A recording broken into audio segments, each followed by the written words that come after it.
Salim Zanzibar, nuru imani yako. Wanawake wote duniani wanapopata changamoto, njia yao kubwa kuonyesha changamoto zao ni kusema. Kwa mwanamke kama atakuwa haseme anapokerwa, huyo ana tatizo na anaweza kupata matatizo makubwa baadaye. Aseme tu. Wanawake wote duniani wanasamehe, lakini hawasahau.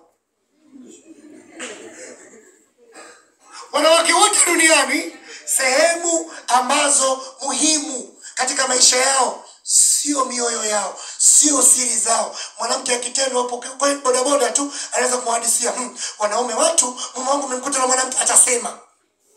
Lakini kitu kikubwa mwanamke ni sehemu zake za siri. Hiyo ndo sehemu ambazo mwenyewe anazilinda kwa namna kubwa. Na hata ukimkuta mwanamke anajiuza, mwanamke huyu haiko sawa kisaikolojia. Na ndio maana wengine kama hujamlipa pesa yake, tunaona kwenye mitandao, mara unasikia kakata uume kwa meno, kakata sikio.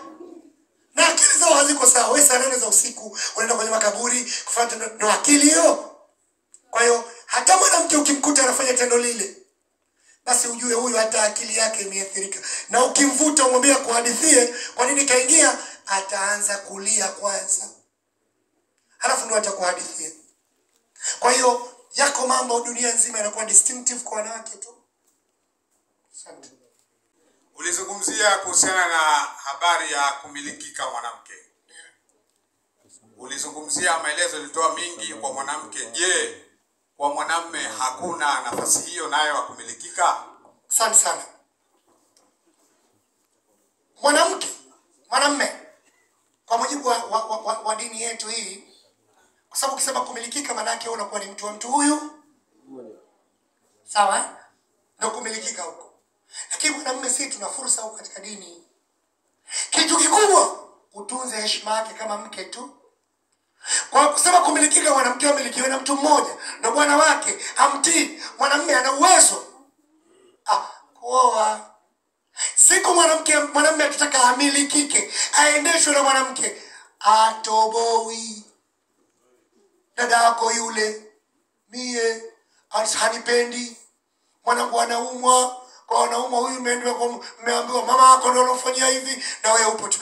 Basi hamna shida. Manake umpe fursa, lakini sio yeye awe mtawala wala mmiliki. Anaweza akapita njia sio. Na kwa sababu tu, si kwamba wana matatizo, ni kwa sababu wakati mwingine matumizi ya hisia ndio zaidi kuliko akili. Kwa anaweza kaambiwa mtu tu, mwanangu hajalala kuangalia kwa bibi yake, wewe bana kuna ubaya, mimi nitafuta adui, mkajaambua bibi yake. Kweli yeye akija mumewe, mama yako ananifanyia sio kwa mwanangu, kashauriwa tu, kahadithiwa tu. Kwa kama wewe kitu chako chepesi, umiliki wako kwa maana tusema mama hicho unaweza ukakosea na usifanikiwe kwa namna kubwa. Kwa hiyo mwanamume unaweza ukamilikika, lakini katika mambo fulani. Lakini mwanamke amilikike kwa kila kitu kile ambacho tupewa muongozo wa kisheria na kwa maadili na mumewe. Kwa siku tusema sawa, mie niwe dhaifu kwa mke wangu, mie nimilikike, nitawalike, automatically kisaikolojia utapata changamoto ya afya ya akili wewe. Nilikuwa naomba kuuliza, kuna baadhi ya wanaume, yani unakuta mnapishana kauli ndani, ananuna, hakusemeshi, chakula hali, lakini chakula cha usiku anataka. Ila tu chakula cha nyumbani atapikwa hali, wala hakusemeshi wiki. Lakini safari usiku anaenda. Yeye nao inakuwa shida ni nini? Asante sana. Kwanza historia hiyo ni ya malezi ya mume au huyo mtu mwenye tabia hizo. Mara nyingine makuzi yake either overprotected, alilindwa sana, dekezwa, au over neglected. Sasa huyo lazima apate therapy, kwa sababu watu kama hao wepesi kutundika talaka ama kuacha huku anataka, na huyo hawezi kuacha. Mwanamume kama huyo hawezi kuacha, kwa maana hata akiacha huyo atakuja kumsumbua mwanamke bure, kutafuta watu wa muhali, na hiyo ni sehemu ya changamoto ya afya ya akili. Sikusema hana akili, changamoto za kisaikolojia asaidiwe. Lakini akisema chakula cha usiku anataka, lakini ndani kanuna, manake huyo hakununa. Kwa sababu ananuna anaweza akanunia mpaka mambo hayo.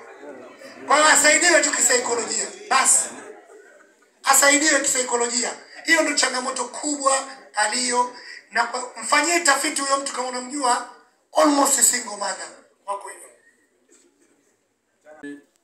Wa uwezo kwa mwanaume dhidi ya mwanamke. Wakati ambapo mwanaume anapotaka kumfikisha kileleni mke wake. Swali langu linakuja hivi, je, ni kweli mwanaume anapotaka kufanya lile tendo halafu akawa hajamfikisha kileleni mwanamke yule, hivi ni kweli mwanaume baada atapata dhambi? Mwanaume apata dhambi? Mwanaume atapata dhambi asipofikisha kileleni. Hayo ni masuala ya kisheria zaidi, mimi si mtaalamu huko, lakini huu ni mchezo ambao watu wanacheza kila siku. Na usitegemee kwa taarifa zenu.